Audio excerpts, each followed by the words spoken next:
Hello, hello, and welcome back to the Flying Cat Marketing Interview Series. Today I have Ed Jaffe, who is the founder of Demo Solutions, which is a provider of demo training, demo consulting, demo pitch decks, just everything for SaaS companies to get their demos right and to stop losing their leads. So thank you for joining us today. Thank you for having me. Why don't you tell me a little bit the story about Demo Solutions and how you got into saving SaaS companies from losing their sales? Yeah, so it's it's funny. I've sort of been in and out of pre-sales most of my career, and every time I leave it, I seem to come back because I realize it's just the thing that I enjoy doing. And so I had stood up a pre-sales team at a startup in Chicago, and then I left that job about 4 months before my son was born. And so at the time, I wasn't quite sure what I was going to do. Paternity is not the easiest thing to get. And so I said, you know what, I'm just going to start my own thing and see how that goes. And I'm really fortunate that I'm still here. Cool. And how did you get into SaaS? So it was kind of funny. I was right after grad school. So I did my master's in integrated marketing and communications at Northwestern. And right when I had finished, I worked with a consulting firm for about a year doing marketing campaigns, digital marketing, customer journeys, that sort of thing. And I had never heard of sales engineering or pre-sales before. I did a presentation with the guy who ended up being my boss. We did this call together where I talked about the fundamentals of how to put customers at the center of marketing. And then he did a tech demo after. My phone rang probably 30 seconds after this call. And he said, "That was great. You should come do pre-sales." I'm like, "What's pre-sales?" And so I fell into it, which is how I think most sales engineers kind of fall into that job, is we just sort of find it. And so he took me under his wing and taught me everything I know about how to be good at this role. And I've been doing it ever since. So what is pre-sales? So pre-sales, I'm glad you asked. So it's oftentimes people think that we're talking about the SDR, the sales development rep job, like the outbound role. Sometimes that's called pre-sales, but when the sales engineering community uses it, we are the technical counterparts or the demo counterparts to the account executive. So the account executive manages the client, manages the deal. They do all the phone calls, the stuff that frankly we don't want to do. And then we come in, do the demo, make sure the client loves it. Then the AE closes the deal, gets all the money and the credit, and we go to the next thing. So that's what we do. Okay, cool. I've never heard of pre-sales before either. I started. It's not uncommon. It's not uncommon. Yeah, because I was like, pre-sales, isn't that just marketing?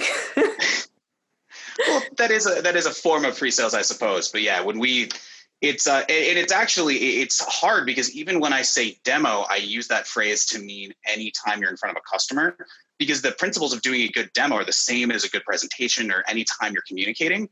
And so I've sort of expanded my definition a little bit. When I think about demo, I really am thinking about demos, presentations, just anytime you're even just having a conversation. Okay, but what about marketing? Because that's also kind of being in front of the customer and having a conversation with the customer. Does that count as a demo? It can. So it's an interesting question. So that kind of gets some of those weird organizational dynamics sometimes, where they can be a little bit of, I don't want to say conflict, but sometimes a little question about, well, who owns this part of it? And typically what works really well is marketing is thinking about what are the big value props? What are the things that the customer cares about?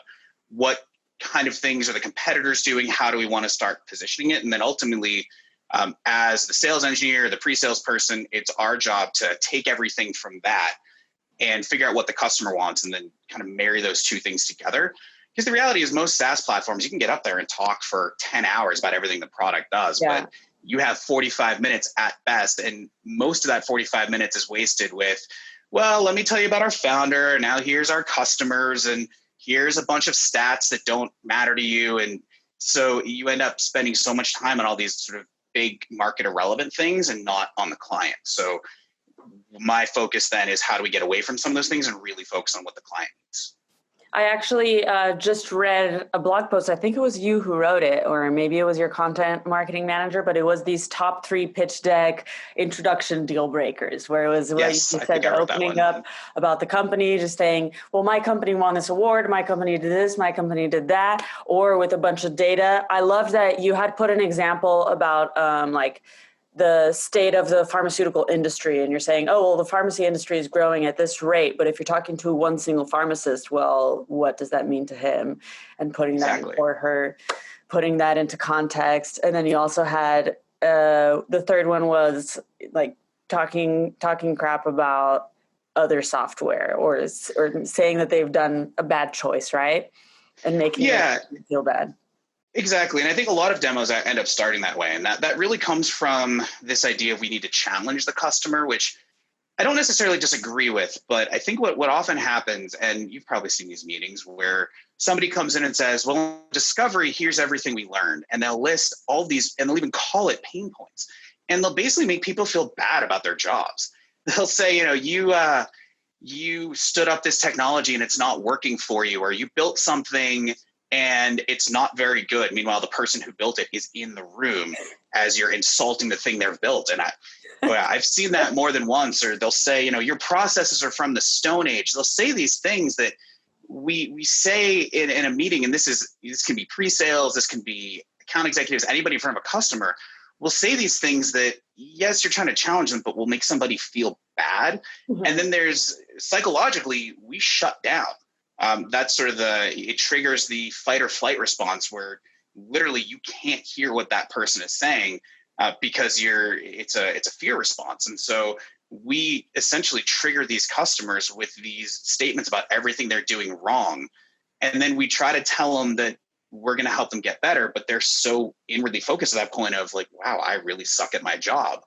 It just doesn't make sense to me to make people feel bad before trying to pitch something. I'd rather build them up and help them move forward. Because usually what'll happen too is that they'll end up picking the status quo over buying a new platform, because the fear of changing is often worse than the reality of how quote unquote painful something might be. It's the known thing versus the unknown thing. But because of the fear of change, doesn't something need to be really painful? You need to really poke your finger into that in order to actually be motivated to change? Isn't that one of the things that drives people to change? It certainly can be. And for some people that is the motivator, but maybe your executive sponsor really wants to get promoted and look good for their boss. And so by improving a process, that's going to ultimately help them advance their career. And that's how they're deciding.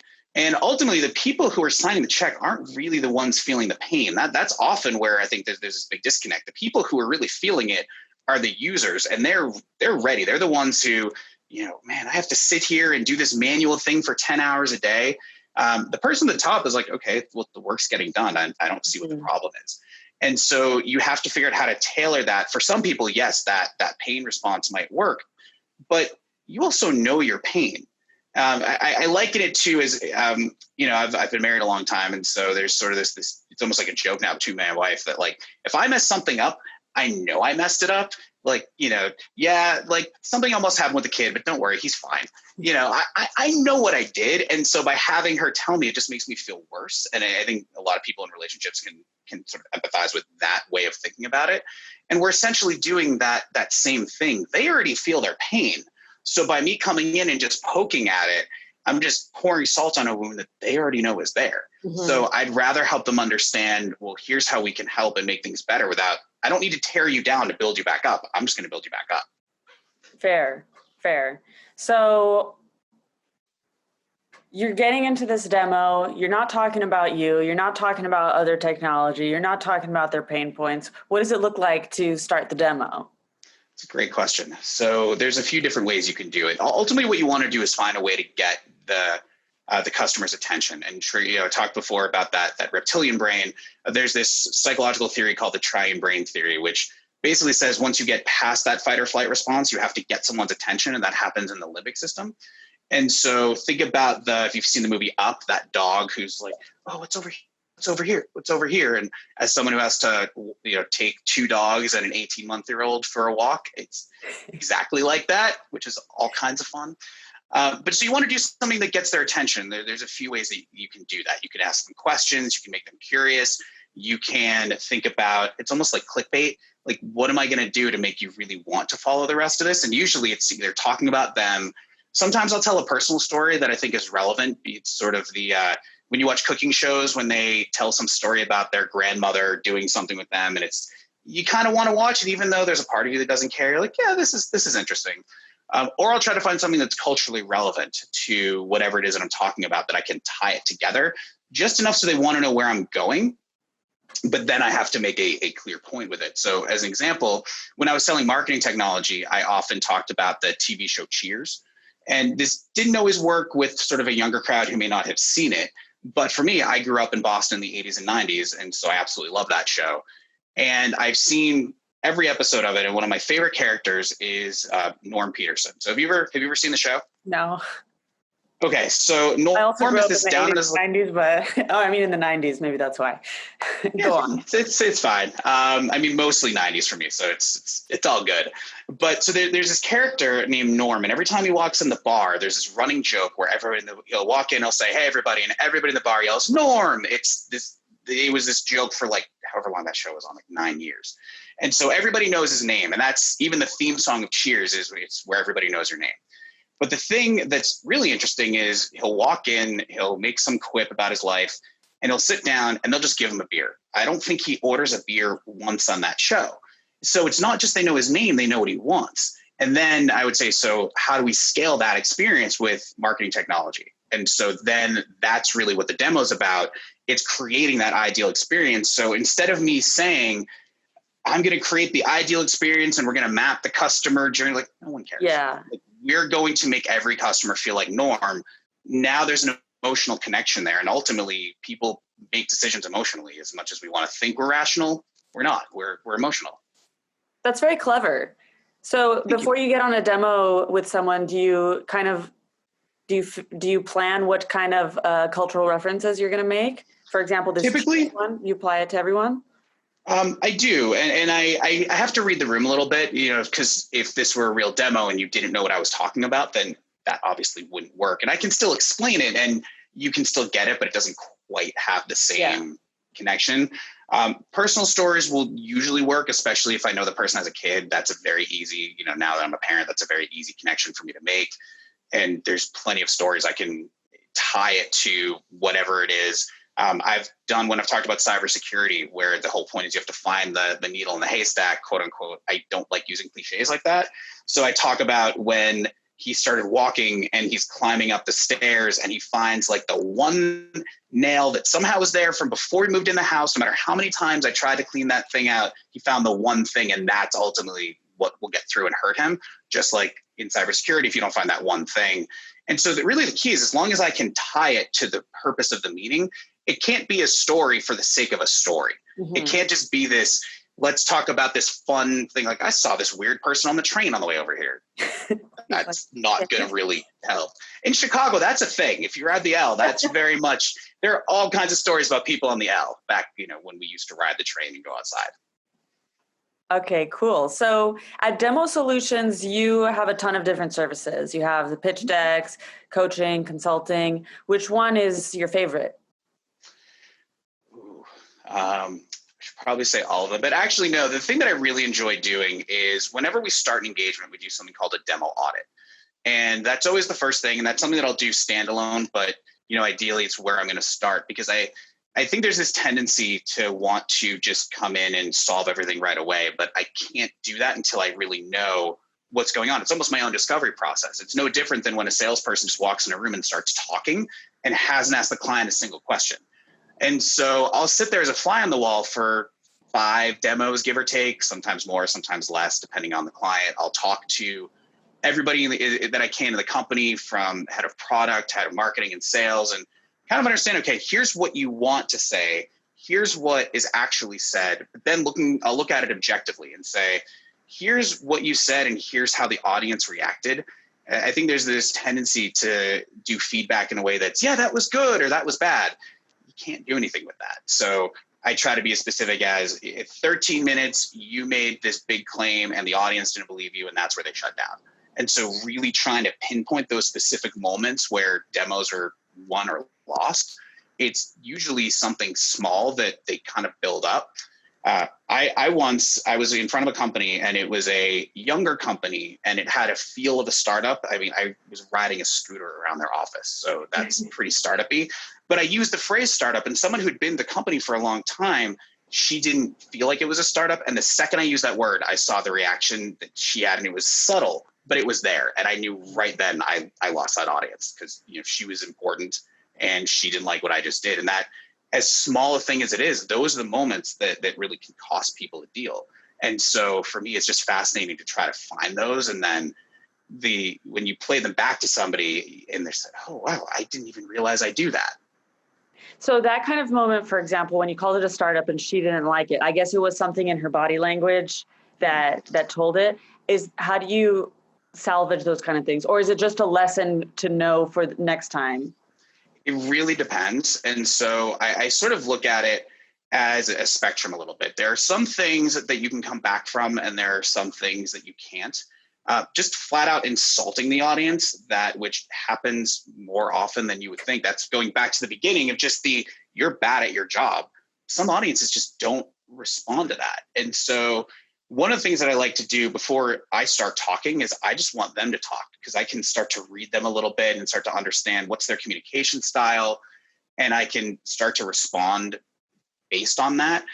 The other thing that I try to look at is I try to categorize presenters. I have a framework I call demo identities, and I have sort of a BuzzFeed style quiz about it, but the idea is that there are 6 different personas that I have about how we present, and there's not a good or bad one. It's not like in challenge or sale, you want to be the challenger.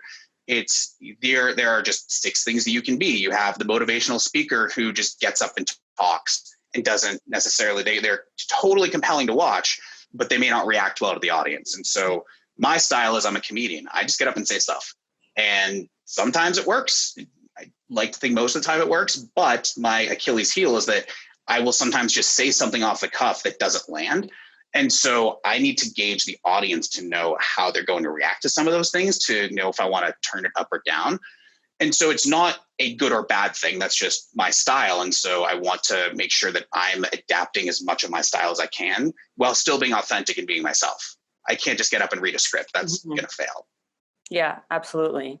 So you've worked with a lot of different SaaS companies. What is the main kind of challenge, or the main thing that keeps coming up that the majority of these people don't even realize that they were doing wrong? Or one of the challenges was just like way over their head that you have noticed? Are there any trends or patterns? There are. I think it usually comes in with, there's some process pieces of offering the right thing in the right place and putting the right demo in the right place, and seeing how a demo can really advance a deal where I think people don't often even see the impact that it has. And so just telling somebody this is going to really drive your bottom line, is some people are more receptive to that message than others. As far as the demo itself, one of the things is the most common, I would say, is really, then these kind of go hand in hand. It's buzzwords, and it's making big claims or offering big things at the beginning of the meeting. And so many SaaS demos will start with, we are going to leverage big data analytics in the cloud by creating a single source of truth in a dashboard to a single pane of glass. And I've seen talk tracks like that across. Yeah, I've seen it across every industry: healthcare, ERPs, enterprise resource planning. I've seen it in e-commerce, marketing, you name it. And I see talks like that. Everybody says, we're going to create a single source of truth, and we're going to give you a 360-degree view. And it's if everybody says it, then it's somewhat meaningless. And so I think that's part of it. And the other piece that goes to that is, at the beginning of the meeting, I often see people make very big claims that they can't necessarily back up at that point in the meeting. So they walk in and say, we are the leader in this, or we are the best at this. And they haven't really earned the right to say something like that yet, because in the back of the audience's mind, they're thinking, no, you're not. The last 3 vendors in here said the same thing. You all use the same words. And so Instead, what you can do is not make those big claims at the beginning, but wait until the end, prove your points through the demo, and then end on those big points, make that part of your close, because that's when the audience believes you, and that's when you really have that moment to show them how you're going to make their life better. If you do it at the beginning, you insert doubt. If you do it at the end, you can really use it as a closing technique, because a lot of demos just don't close. It's, yeah, that was a demo, thanks. Yeah, that's a very good tip. But do you think that even that you should still put it at the end, make those big claims that we're the leaders in this? I think so. I think you can foreshadow it a little bit. You don't have to completely ignore it, but you don't want to say something that kind of builds you up that much, because you don't really have the foundation to stand on at that point yet. Mm-hmm. You want to really make it about the audience and make it about, like, even just saying I'm the leader, who cares? But if I say, here's how I'm going to make your business better, your life better, whatever that is, and this is why we're the leader, now you're going to believe me that there's a reason that I'm making that claim, versus if I just walked in and said, I'm going to improve your sales by 500%. No, you're not. Get out. Like, you've already lost them. But if I can show how we're going to do it, I can talk about other customers we've done it for, and I can really build that case, then it starts to be a lot more believable at the end. Yeah, absolutely. Okay, well, I think that I'm going to wrap up, but I have one last question to ask you. Do you have any tips for disarming the person that you're doing the demo with to start the conversation? How can you get them to really buy into the demo that you're about to give? So what I like to do is let them talk first. I think that a big part of it is I use sort of an 80-20 rule, that early in the sales cycle, it should be 80% discovery, 20% demo. And then at the end, I'll flip it where it'll be 80% demo, 20% discovery. But you're still doing discovery the entire process. What tends to sort of shut people down is when you walk in and just start talking at them.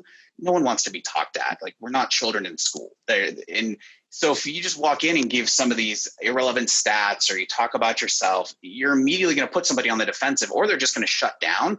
Especially now, we're in the room, you can at least see what they're doing.